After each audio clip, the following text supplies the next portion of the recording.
கர்த்தருக்கு ஸ்தோத்திரம். கர்த்தருடைய நாமம் மகிமைப்படுவதாக. 1 பேதுரு 2வது அதிகாரம் 24ஆம் வசனத்தில், அவருடைய தழும்புகளால் குணமானீர்கள். ஆண்டவராகிய இயேசு கிறிஸ்துவானவருடைய தழும்புகளினால் நாம் குணமானோம். ஆமென், ஹல்லேலூயா. விசுவாசித்தவளே பாக்கியவதி, நீ விசுவாசித்தால் தேவனுடைய மகிமையை காண்பாய். ஆமென். யோவான் 6:63ஆம் வசனத்தில், ஆவியே உயிர்ப்பிக்கிறது, மாம்சமானது ஒன்றுக்கும் உதவாது. நான் உங்களுக்கு சொல்லுகிற வசனங்கள் ஆவியாயும் ஜீவனாயும் இருக்கிறது. ஹல்லேலூயா. அப்போ நமக்கு ஆரோக்கியம் நம்முடைய ஆவி ஆத்மா சரீரத்தில் உண்டாக வேண்டும். ஆமென், ஹல்லேலூயா. அப்போது நாம் சரீரத்தில் குணமாகிறோம், ஆவியிலும் ஆத்மாவிலும் குணமாகிறோமா? கர்த்தருக்கு ஸ்தோத்திரம். வார்த்தை எப்படி இருக்குது? ஆவிக்கும் இருக்குது, ஆத்மாவுக்கும் இருக்குது, சரீரத்துக்கும் இருக்குது. கர்த்தருக்கு ஸ்தோத்திரம். வசனம் எப்படி இருக்குது? ஆவியாயும் ஜீவனாக இருக்குது. ஆமென். மாம்சம் ஒன்றுத்துக்குமே உதவாது. ஆத்மா ஆரோக்கியமாக இருக்கிறது. ஆத்மா இருக்கணும் அப்படின்னா நம்ம என்ன செய்யணும்? கர்த்தருக்கு ஸ்தோத்திரம். சரீரம் ஆகாரத்துக்கு நம்ம என்னெல்லாம் பண்ணுறோம்? நல்ல ஆகாரத்தை சாப்பிட்றோம் இல்லையா? அப்போ ஆத்மாவுக்கு தேவனுடைய வார்த்தை தானே, அதனால தானே ஆத்மா பிழைக்கும் என்று இயேசு கிறிஸ்து சொல்லியிருக்கிறார். கர்த்தருக்கு ஸ்தோத்திரம். அப்போ நம்ம மற்றவர்களை, வீட்டில் இருக்கிறவங்களை நம்ம எந்த அளவுக்கு நேசிக்கிறோம்? கணவரை, பிள்ளைகளை, கணவர் மனைவியை, சொந்தங்கள், உற்றார் உறவினர்கள் வீட்டுக்கு வந்தால் அவங்களுக்கு உபசரிக்கிறது, எவ்வளோ நல்ல குணங்கள்லாம் கர்த்தர் நமக்கு கொடுத்துருக்கிறார். வீட்டுக்கு வரவங்களை உபசரிக்கிறது. கர்த்தருக்கு ஸ்தோத்திரம். அப்படி இருக்கிற நாம், நமக்குள்ளே இருக்கிற ஆத்மா, என்றென்றைக்கும் தேவனோடு தங்க போகிற ஆத்துமாக்களை, உள்ளே இருக்கிற அந்த ஆத்துமாவை நீங்கள் விசாரிக்கிறீங்களா? கர்த்தருக்கு ஸ்தோத்திரம். அதற்கு ஆகாரம் கொடுக்கிறீர்களா? அது எந்த நிலையில் இருக்கிறது என்பதை நீங்கள் பார்க்குறீங்களா? கர்த்தருக்கு மகிமை உண்டாவதாக. ஆமென். உங்கள் ஆத்துமா முதலாவது ஆரோக்கியமாக இருக்கணும். ஆமென், ஹல்லேலூயா.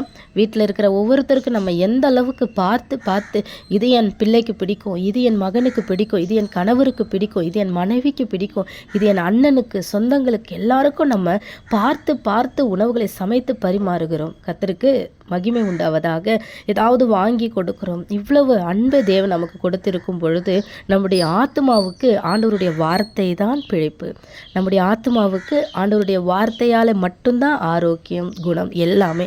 இதை நாம் செய்கிறோமா? கர்த்தருக்கு ஸ்தோத்திரம். அதையும் செய்யணும், இதையும் நம்ம செய்யணும். அதையும் விட்டுவிடக்கூடாது, இதையும் நம்ம செய்யணும். ஆமென், ஹல்லேலூயா. முதலாவது நம்முடைய ஆத்மாவை நம்ம கவனிக்கணும். கர்த்தருக்கு மகிமை உண்டாவதாக. நம்முடைய ஆத்மாவுக்கு வேத வார்த்தைகளை அனுதினமும் பரிமாறணும். ஆமென். எரேமியா 6வது அதிகாரம் 14வது வசனத்தை நம்ம வாசிக்கும் பொழுது, சமாதானம் இல்லாதிருந்தும் சமாதானம் சமாதானம் என்று சொல்லி என் ஜனத்தின் காயங்களை மேற்பூச்சாய் குணமாக்குகிறார்கள். கர்த்தருக்கு மகிமை உண்டாவதாக. அப்போது ஆண்டவருடைய ஜனத்திற்கு உள்ளுக்குள்ளே என்ன இருக்குதா? காயம் இருக்கிறதா? கர்த்தருக்கு மகிமை உண்டாவதாக. அந்த காயங்கள் சும்மா வாய் அளவுக்கு மட்டும்தான், மேற்பூச்சாய் தான் என்ன பண்ணுறாங்களா? குணமாக்குறேன்னு சொல்லி மேற்பூச்சாய் காயங்களை கட்டி அனுப்பிடுறாங்களா? ஹல்லேலூயா. அப்போ ஜனத்தின் காயம். அப்போ உள்ளான மனிதன் எப்படி குற்றுயிருக்குள்ளே உயருமா? உள்ளே இருக்கிற ஆத்துமா எந்த நிலையில் இருக்குது அப்படிங்கிறது கர்த்தருக்கு மட்டும்தான் தெரியும். ஆமென், ஹல்லேலூயா. அப்போது ஒவ்வொரு மனுஷனுக்குள்ளேயும் பார்த்தீங்கன்னா சமாதானம் இருக்காது. இது சமாதானம் அப்படின்னா என்ன நினைக்கிறாங்க? சண்டை, பிரச்சனை, பிரிவினைகள் இல்லாமல் ஒற்றுமையாக இருக்கிறது சமாதானம் அப்படின்னு நினைக்கிறோம். இது உலகம் கொடுக்கிற பிரகாரம் கொடுக்கிறது. கர்த்தருக்கு மகிமை உண்டாவதாக.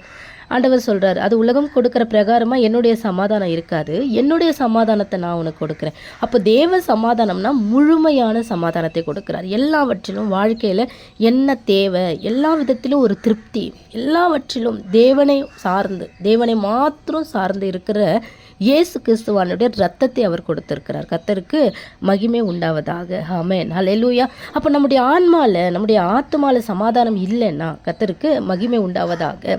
சமாதானத்தின் தேவன் நமக்குள் இல்லை. அவர் சிந்தின ரத்தத்தின் கிரியைகள் நம்மிடத்தில் இல்லை, செய்ய அனுமதி கொடுக்கறது கிடையாது. கர்த்தருக்கு மகிமை உண்டாவதாக. ஆமென், ஹல்லேலூயா. வேதத்தை நேசிக்கிறவர்களுக்கு மிகுந்த சமாதானம் உண்டு. ஆமென். அப்போ வேதத்தை நம்ம அதிகமாக நேசிக்கும் பொழுது நம்முடைய ஆன்மாவுக்கு ஒரு சமாதானம் கிடைக்கிது.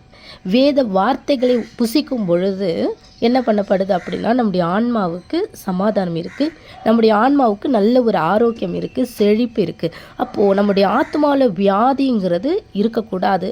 தேவன் விரும்புகிறார். கர்த்தருக்கு மகிமை உண்டாவதாக.